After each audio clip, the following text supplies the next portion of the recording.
Okay, so now we are on the second piece of the digestive system lecture. We're going to talk about the stomach. We have already done through the mouth and the esophagus. Okay, so on to the stomach.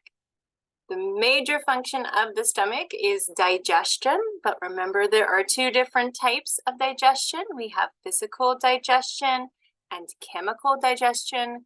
Do you remember the major difference between those two?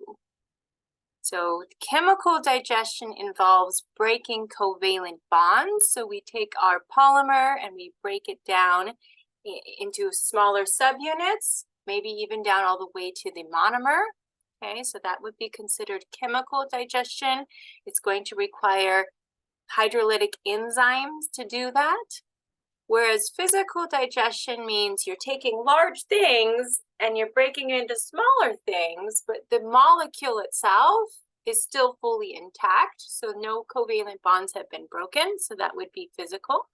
It also includes things like denaturing proteins. Okay, so if you take a protein and you unravel it, it's lost its 3D shape, but the covalent bonds between those amino acids are still intact. And so that would be physical digestion of it instead of chemical.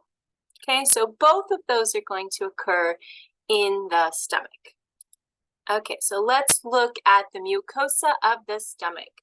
So in the mouth and the esophagus, the mucosa is just sort of flat, but in the stomach, the mucosa has these little pits, these gastric pits.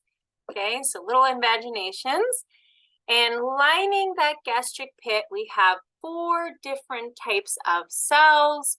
I'm going to talk about the 4th one later. So right now, let's talk about the 3. Okay, so we have mucosal cells, parietal cells, and chief cells. So the mucosal cells secrete mucus, and we'll talk about what that means. The parietal cells secrete hydrochloric acid. And the reason that your stomach is very, very acidic is because of those parietal cells secreting that hydrochloric acid. That's going to play a really big role in protein digestion. We talked about denaturing kind of already. It also helps to activate pepsin, or pepsinogen into pepsin. So that 3rd cell is chief cell. And chief cells secrete pepsinogen, which is going to be converted into an active enzyme called pepsin that is important for digesting proteins. Okay, so we've got mucosal cells secreting mucus, parietal cells secreting hydrochloric acid with both various reasons, okay, making that acidic environment, denaturing proteins, things like that. And then the chief cells secreting pepsinogen, which turns into pepsin.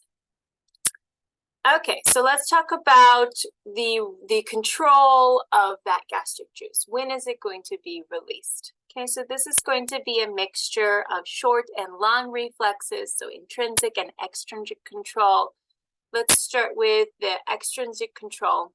So in our stomachs, okay, and embedded in the wall of the stomachs, we have mechanoreceptors that will activate when the stomach stretches out, right? So when you have distension, which just means it stretches out when you put food in it, that is going to activate sensory neurons that will take that information to the central nervous system.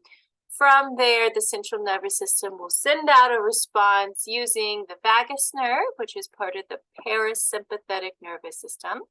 So that parasympathetic nervous system, that is then going to trigger the release of gastric juices. Okay, so it's going to trigger the parietal cells to release hydrochloric acid and the chief cells to release pepsinogen.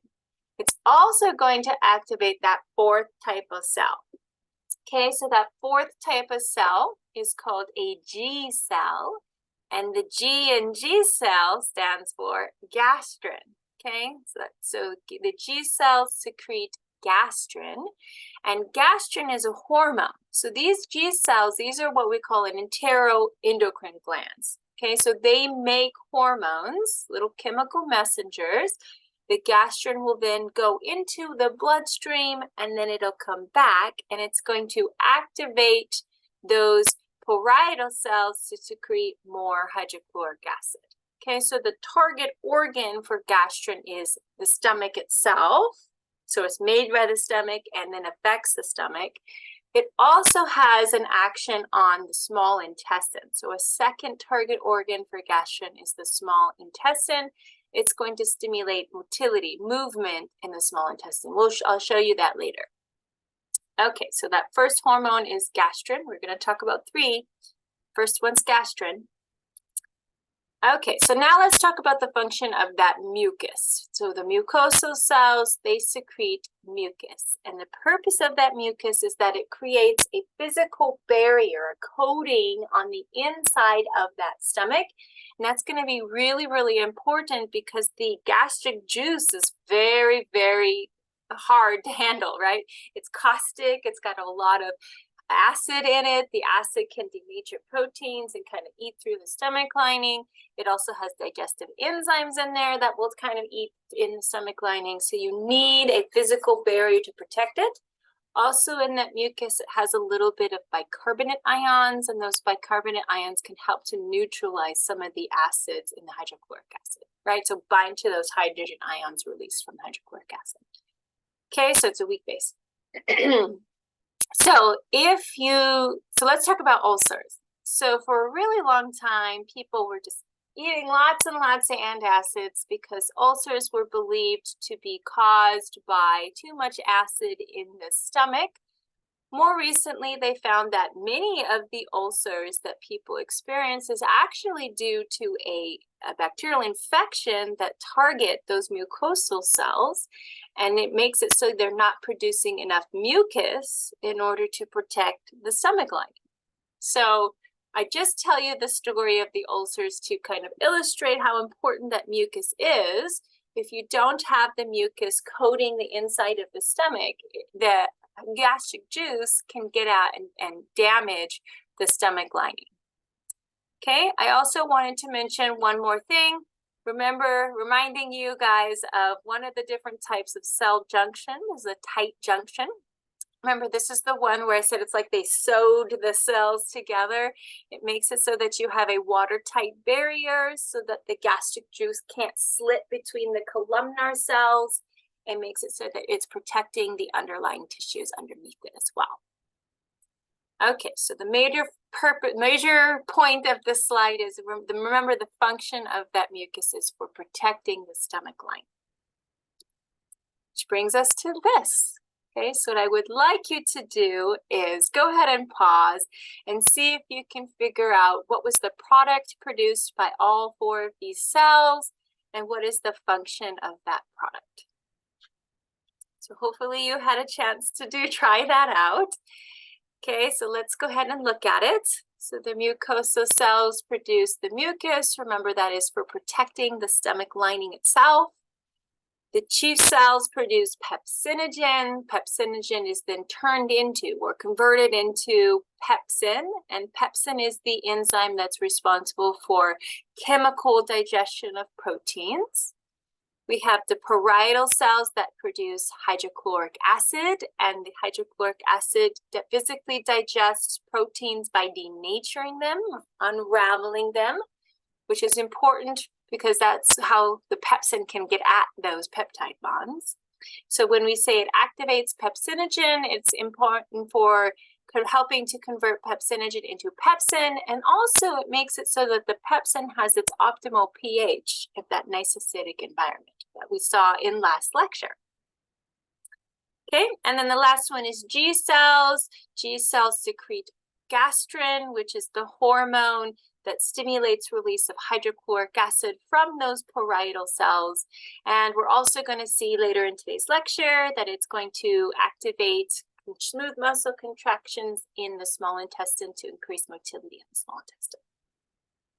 Okay, so make sure you know what they make. Okay, cell type, what they're producing, and what the purpose of that is, what the actions. On to the small intestine.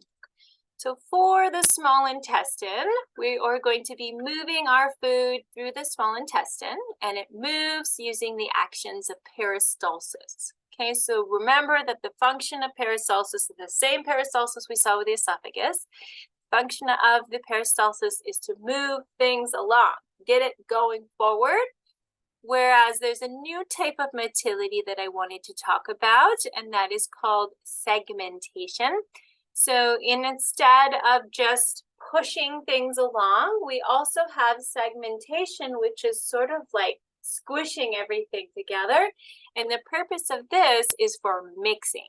Okay, so it's a lot like we saw in the stomach where we have churning, right? We have that oblique layer of the stomach causing the liquid to churn around and mix it all up. For segmentation, it's just squeezing of the circular, like circular contractions for squeezing in it, and it helps mix everything up. By the way, this word chyme, that's just partially digestive food that's coming out of the stomach going into the small intestine. That's called chyme. Okay, so that is segmentation, and that is going to be, it does have some intrinsic pathways, but the one I really want you to know is that is the second action of that gastrin. What organ released gastrin? Do you remember? So it is the stomach, right? Specifically, the G cells in the stomach release gastrin. That's important for gastric juice release. We saw that. And it's also important for this segmentation motility within the small intestine. Getting things moving. Okay, so let's look at a little bit of anatomy of the small intestine. In the small intestine, especially the very first region of the small intestine, the duodenum, we have three different structures, and the purpose of all those structures is to increase surface area. Okay, so we have some larger folds. Those are called plicae circularis. Okay, so these are these larger folds here, plicae circularis. Then we also have extensions of the mucosa of the lining, the mucosa, and those are called villi. Okay, so here's the plicae circularis. These are villi, so these long extensions into the lumen of the small intestine. Those are villi. And then on the cells themselves, like those simple columnar cells, they also have their little fringe. Okay, these are microvilli. They create what's called a brush border. So later when I talk about brush border enzymes, these brush border enzymes would be located on these microvilli. Okay, so all three of these structures have the same function of increasing surface area, because what's happening here? Absorption. And absorption means passing through the lining of the intestine and going into the body. And that exchange has got to happen at a surface. So the more surface area you have, the more opportunities that that nutrient has to get into the body. So it makes absorption of your nutrients much more efficient if you have lots and lots of surface area. Okay, so that's the purpose of that. Now, so that's the major function. The majority of nutrients are absorbed, and water and all that is absorbed in the small intestine. We also have a little bit of digestion occurring in the small intestine as well. Okay, so thinking of, we've just started talking about carbohydrates a little. We talked about proteins a little bit. We'll talk about it more specifically later. But the carbohydrates and the proteins, they've already started their journey of getting digested, but they're going to continue their digestion in the small intestine. Okay, so here we have our microvilli. Those have embedded enzymes in there, things like trypsins, and those are collectively called brush border enzymes. Okay, so the brush border enzymes refers to the enzymes that are embedded in the plasma membrane on these little microvilli that help to continue the digestion of proteins and carbohydrates. Excuse me. We also have liquid pancreatic juice coming in from the pancreas that has a brand new set of digestive enzymes to help with digestion as well. Okay, so those are the carbohydrates and proteins. Now, It's also, the small intestine is the primary site of lipid digestion. So most lipid digestion begins and ends in the small intestine, and that's because of the action of the liver. The liver produces a molecule called bile, and bile is an emulsifier. Okay, so we're going to talk much more specifically about that later on, but for now, just keep in mind that the lipids, triglycerides, fats, and oils, they are going to be digesting mostly in the small intestine. Okay, but keep in mind, major function of the small intestine is absorption. Okay, so what was the function of the villi and also the microvilli? They have the same function, and that is increasing surface area, which helps with increasing absorption. Okay, so I'm going to go ahead and pause the video, and I'm going to restart. We're going to talk about bile and also pancreatic juice.